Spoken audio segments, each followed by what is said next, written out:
Hello everyone, this is Puruj Anusriya. Today we are completing class 6 Science NCERT chapter number 9. Chapter का नाम है विद्युत तथा परपथ। इस चैप्टर से संबंधित पार्ट 1 ऑलरेडी मैं अपने चैनल पर डाल चुका हूँ। ये पार्ट 2 है। तो चलिए बिना देरी के स्टार्ट करते हैं। अपन क्रियाकलाप 1 से स्टार्ट करेंगे। तो क्रियाकलाप 1 में क्या है एक बार अपन एकदम ब्रीफली समझ लेते हैं। ठीक है, तो क्रियाकलाप में है क्या, इसमें है कि आपको क्या करना है कि टॉर्च जो होती है उसमें बल्ब किस प्रकार जलता है। जैसे आप स्विच ऑन करोगे तो बल्ब जलेगा, तो आप क्या करोगे, इस बल्ब को बाहर निकाल के देख लो। बाहर निकल जाता है वो, ठीक है, वायर से कनेक्ट रहता है। तो जब बाहर निकल जाए तो आप उसको देखिए कि वो कहाँ से जल रहा है, किस तरीके से जल रहा है। ठीक है, ऐसा कौन सा भाग है उसमें जो जल रहा है और इसमें कौन कौन से पार्ट होते हैं। तो अपन इस डायग्राम के थ्रू समझ लेते हैं एक बार। ठीक है, इसमें ये जो होते हैं ये फिलामेंट होता है ये, ठीक है, फिलामेंट या तंतु। ठीक है, और ये वाला जो फिलामेंट जो है ये दो तारों से, मोटे तारों से जुड़ा होता है। एक मोटा तार जो होता है वो साइड में जो उसकी पर्दी से लगा रहता है। ठीक है, इस वाली पर्दी से, स्टील की से या जो भी, ठीक है, मेटल की जो भी पर्दी होती है, इससे जुड़ा रहता है एक वायर। और दूसरा वायर जो होता है, दूसरा वायर इसके एंड से, सिरे से जुड़ा होता है और ये एक दूसरे से कनेक्टेड नहीं रहते। ठीक है, ये दोनों वायर एक दूसरे से कनेक्टेड नहीं रहते। दो वायर होते हैं, इन दोनों वायर से एंड पर या इसके सिरे पर फिलामेंट्स जुड़े होते हैं। ठीक है, जब आप स्विच दबाएंगे तो इसका जो फिलामेंट वाला पोर्शन है, फिलामेंट तंतु वाला जो पोर्शन है, ये प्रदीप्त होता है, ये चमकता है। ठीक है, ठीक है, ये इस क्रियाकलाप में दे रखा है।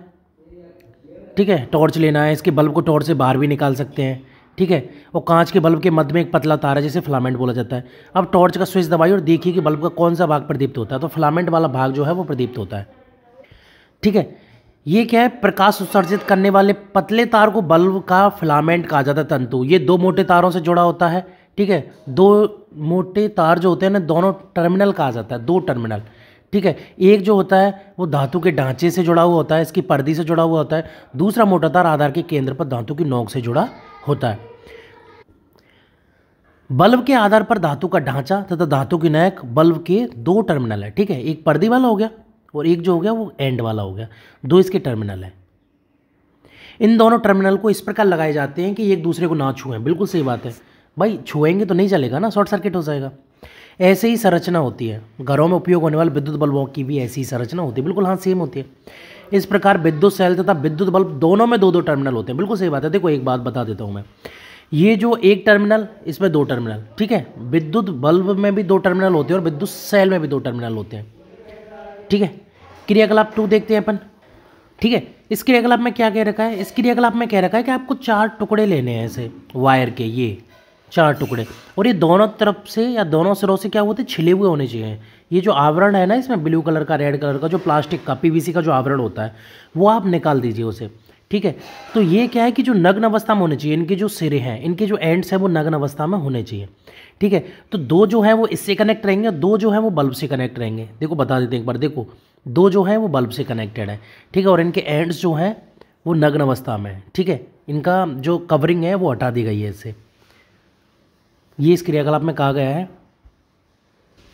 ठीक है, और बल्ब और विद्युत सेल को 6 अलग अलग ढंग से जोड़ने का प्रयास किया गया है कि किस किस में बल्ब जलता है। तो एक बार देख लेते हैं अपन।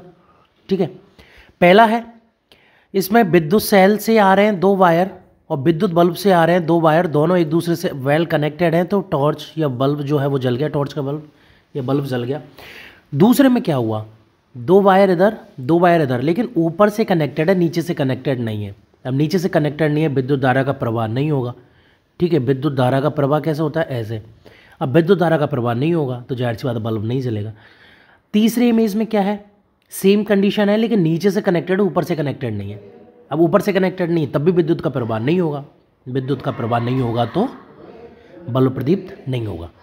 अगला है, दोनों टर्मिनल को सेल के एक ही टर्मिनल से, बल्ब के दोनों टर्मिनल को एक ही टर्मिनल से जोड़ दिया गया है, एक फ्री है तो भी नहीं जलेगा।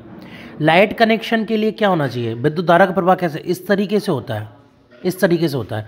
अब यहाँ से यहाँ तक तो आया लेकिन यहाँ नहीं आया। ठीक है, और वो दोनों को वैसे भी कनेक्ट कर दिया गया तो वो वैसे भी नहीं जलेगा।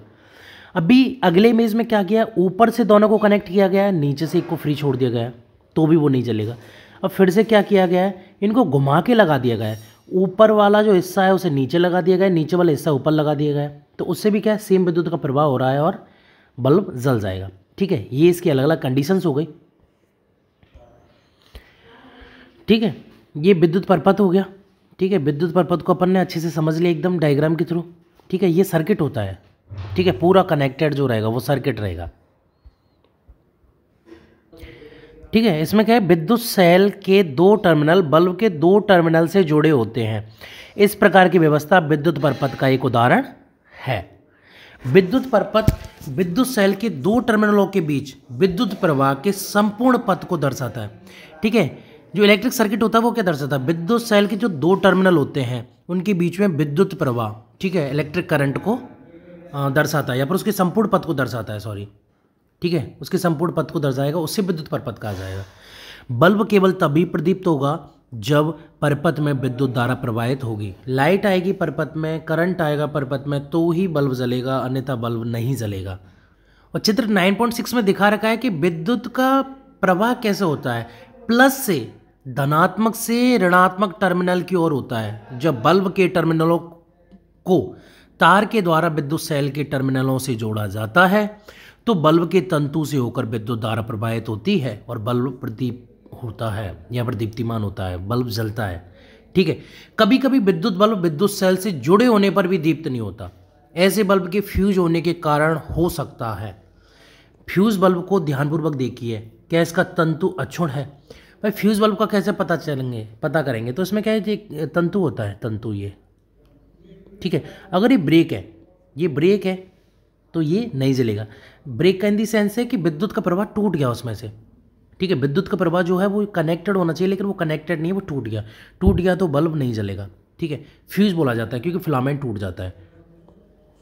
विद्युत बल्ब कई कारणों से फ्यूज हो सकता है। ठीक है, हाँ सही बात है। इनमें से एक कारण है बल्ब के तंतु का विखंडित होना या खंडित होना। बल्ब का तंतु मतलब फिलामेंट अगर टूट जाए तो भी वो नहीं जलेगा, क्योंकि विद्युत का प्रवाह रुक जाएगा, इस वजह से वो नहीं जलेगा। बल्ब का तंतु खंडित होने के कारण विद्युत सेल के टर्मिनलों के बीच विद्युत धारा का परपथ टूट जाता है। बिल्कुल सही बात है, विद्युत धारा का परपथ टूट जाता है। वो क्या है, ऐसे कनेक्टेड ये करके चल रहा है, लेकिन बल्ब यहाँ पर है और यहाँ से ये कट गया तो क्या है कि सर्किट जो है वो शॉर्ट हो गया, सर्किट जो है वो प्रॉपर नहीं रहा। ठीक है, उसमें धारा का प्रवाह नहीं होगा क्योंकि वो कनेक्टेड नहीं है, वेल कनेक्टेड नहीं है, इस वजह से वो बल्ब जो है वो नहीं जलेगा। इसलिए फ्यूज बल्ब के तंतु से विद्युत धारा प्रवाहित न होने के कारण यह दीप्तिमान नहीं होता है। ठीक है, एक बार देख लेते हैं डायग्राम कहाँ गया अपना, ये रहा। ठीक है, इसमें देख धनात्मक, ये रहा ऊपर वाला सिरा, धनात्मक से ऐसे जा रही है लाइट, करंट जा रहा है, और ऐसे करके इसमें ऋणात्मक सिरे में जा रहा है। ठीक है, फिर अंदर ऐसे करके, और ये इस तरीके से धनात्मक से लेके और ऋणात्मक की ओर। ठीक है, धनात्मक से लेके ऋणात्मक के, इस तरीके से इसमें विद्युत धारा का प्रवाह होगा। क्रियाकलाप 3 देखते हैं। ठीक है, इस क्रियाकलाप में क्या है, इस क्रियाकलाप में है कि एक टॉर्च तैयार की है घर पे ही। ठीक है, उसमें करना क्या है आपको, देखो ये जो सेल दे रखा है, ये सेल दे रखा है, सेल ये इसका ऋणात्मक सिरा है, ये इसका धनात्मक सिरा है। तो ऋणात्मक सिरे से अपन ने एक तार जोड़ा और उसको अपन ने क्या है, उसके बल्ब के एक टर्मिनल से जोड़ दिया। ठीक है, और दूसरा तार अपन को जोड़ने की जरूरत नहीं है। ये जो नीचे वाला सिरा बचा है, इसका बल्ब का जो आधार बचा है, इसको डायरेक्टली इसके ऊपर रख देंगे और बल्ब जो है वो जल जाएगा। ठीक है, करंट वगैरह आने का सवाल नहीं, क्योंकि बल्ब जो है बहुत छोटे होते हैं ये, और ऐसा कोई इसमें करंट नहीं दौड़ता है। ठीक है, तो इस तरीके से अपन जो है वो टॉर्च तैयार कर सकते हैं। अगला है विद्युत स्विच। ये अपन अगले सेशन में चर्चा करेंगे। फिलहाल के लिए इतना ही। Thank you.